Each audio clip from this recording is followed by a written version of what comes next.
अब हम बात करते हैं बंध सामर्थ्य की। बंध सामर्थ्य यानी कि बॉन्ड स्ट्रेंथ और बॉन्ड एनर्जी क्या होती है।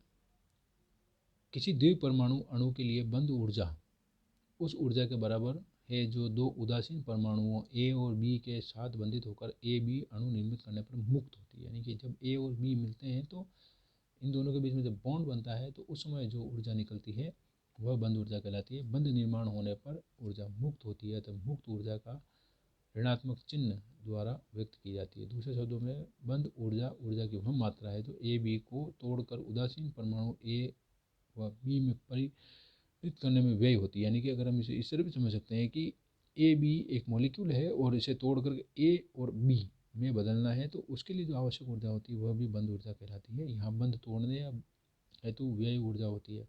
अतः यहाँ बंध ऊर्जा को धनात्मक चिन्ह से व्यक्त किया जाएगा। या बंध ऊर्जा को वियोजन ऊर्जा भी, डिसिशन एनर्जी भी कहा जाएगा। बहुबंधित परमाणु में तो बंध ऊर्जा दो प्रकार की होती है, बंध वियोजन ऊर्जा तथा माध्य बंध ऊर्जा।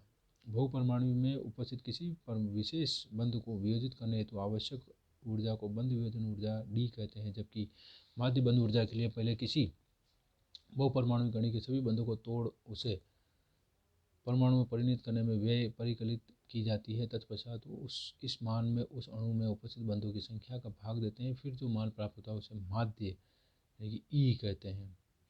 किसी ऐसे बहुपरमाणुक अणु जैसे ए बी एन के लिए जिसमें सभी बंध ए बी समान है, एन वियोजन बंध ऊर्जा के मान प्राप्त होंगे, किंतु मान माध्य बंध ऊर्जा का एक ही मान होगा। उदाहरणार्थ H2O अमोनिया CH4 के लिए क्रमशः 2, 3, 4 बंध वियोजन ऊर्जाएं होगी, किंतु माध्य बंध ऊर्जा का एक ही मान होगा। H2O के लिए H प्लस OH बदलेंगे, इसके लिए 501 किलो कैलोरी, जबकि OH है H यानी कि 423 किलो जूल मोल। अतः H2O अणु के दोनों बंधों को तोड़ने के लिए हेतु आवश्यक ऊर्जा डेल्टा H1 में डेल्टा H2 दोनों को जोड़ेंगे और माध्य निकालेंगे तो अतः OH की माध्य बंध ऊर्जा जो है वो 462.6 किलो जूल पर मोल है। बंध ऊर्जा को वर्णमिति विधि, अवशोषण स्पेक्ट्रोमितीय विश्लेषण विधि, द्रव्यमान स्पेक्ट्रम विश्लेषण विधि, चुंबकीय स्वग्राहिता मापन विधि, चुंबकीय अनुनाद स्पेक्ट्रोमिति या मोलर अपवर्तन रिफ्लेक्शन विधियों द्वारा मापा जा सकता है। कुछ बंधों की बंध वियोजन ऊर्जाएं सारणी में दी गई हैं।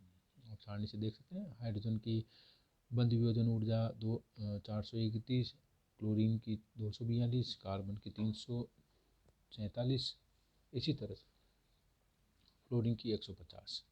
परमाणु हेतु मानक बंध ऊर्जाएं। किसी परमाणु की बंध ऊर्जा का आधा उस परमाणु की मानक बंध ऊर्जा का मान होता है। उदाहरणार्थ H2 की बंध ऊर्जा 435.4 किलो जूल पर मोल है तो इसका आधा 217.7 किलो जूल प्रति मोल H परमाणु हेतु मानक बंध ऊर्जा का मान होगा। कुछ परमाणु हेतु मानक बंध ऊर्जा डेल्टा H0 मान किलो जूल पर मोल मात्रक में निम्न है, जैसे कि ऑक्सीजन के लिए 247, कार्बन के लिए 718, ब्रोमीन के लिए 96, आयोडीन के लिए 75.3। यदि परमाणु हेतु मानक बंध ऊर्जा डेल्टा H0 के मान ज्ञात हो तो हम किसी अणु के बंध की बंध ऊर्जा की गणना आसानी से कर सकते हैं। उदाहरणार्थ H व I परमाणु हेतु H0 का मान क्रमशः 717 व 75.3 किलो जूल पर मोल है। अतः HI बंध की बंध ऊर्जा H0 I का डेल्टा H0 मान 217 किलो जूल, इस तरह से 293 किलो जूल पर मोल होगा। उपरोक्त मान प्रायोगिक मान के लगभग बराबर है। दूसरा है माध्य बंध ऊर्जा का मान हेस के नियम द्वारा ज्ञात किया जा सकता है। उदाहरणार्थ यदि हमें CH4 में उपस्थित CH बंध की माध्य बंध ऊर्जा निकालनी है तो सर्वप्रथम हमें अभिक्रिया C4H CH4 हेतु ऊष्मा परिवर्तन का मान निकालना होगा, जिसे निम्नलिखित तरीके से ज्ञात कर सकते हैं।